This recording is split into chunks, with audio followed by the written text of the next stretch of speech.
Good morning. Greenland.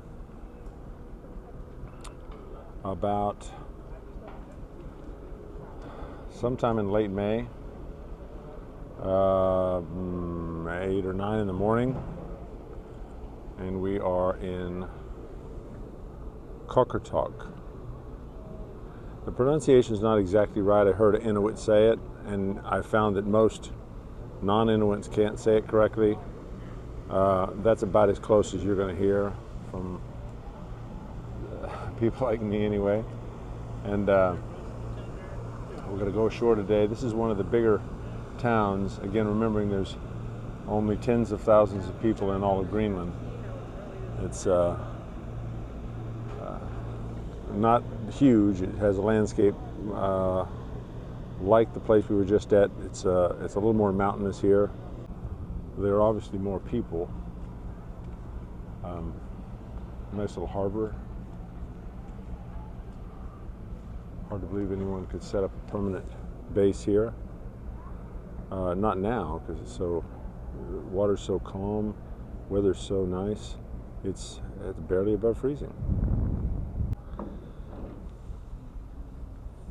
As I said last time, there's remnants of ice here at the shore, but most of it has gone washed out south. It's one of the things we were waiting for to come in here, and there's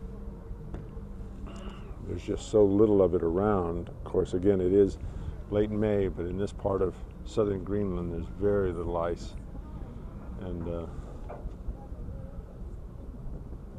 these folks are probably happy about it in some ways. It must be rough getting through some of their winters, but yeah, and I guess it's tough if everyone wants you to have ice for global reasons, and you're thinking, really seriously, I don't live globally, I live locally, and I just as soon it be nice and clear like it is today.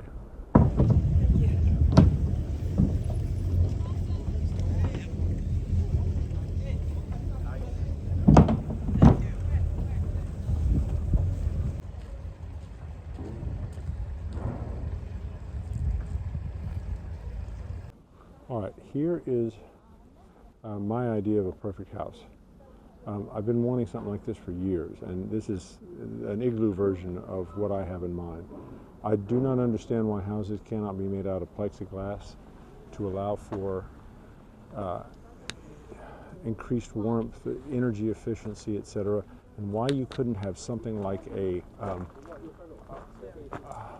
cover inside to give yourself privacy or shade, etc. But this is what I think is like the perfect. I saw something like this earlier in a boathouse, and it's just the ideal construction. And here, given the shape of these panels, it would be incredibly sturdy.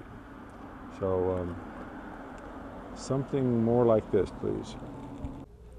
All right. After extensive research, I have found some things out about the city of Qaqortoq. This is the biggest city in Greenland, about 3,000 people here.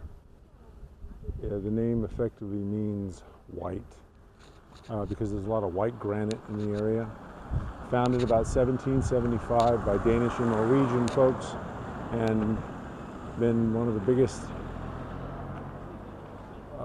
or been either one of the biggest or the biggest ever since. Now the biggest town, so if you've got pushing 60,000 people, 3,000 of them live here. And there are museums, that's one now. Lots of cute little houses, that's one there. The city is much bigger than Pamut that we saw before, but it's still not large by any imagination. Here, I'm trying to make sure I can negotiate this. Believe it or not, this is not only the biggest fountain, it's not running right now, biggest fountain in Greenland, it's the only one. They don't use water the way a lot of people do, so they don't really need fountains. There's an almost endless supply of snow and ice that winds up supplying all their needs, but it's a cute little thing, and I think it's called the Great Fountain of Iceland. And then this cute little fountain bridge here is called King's Bridge. There's really nothing that majestic about it, but in a town this small, you get the idea. It's one of the few towns big enough to welcome cruise ships that have to tender off the coast, and I guess for those who haven't done it before, it means some little boat is going to take you across from the ship to whatever port it happens to be. But it's an adorable little town. It's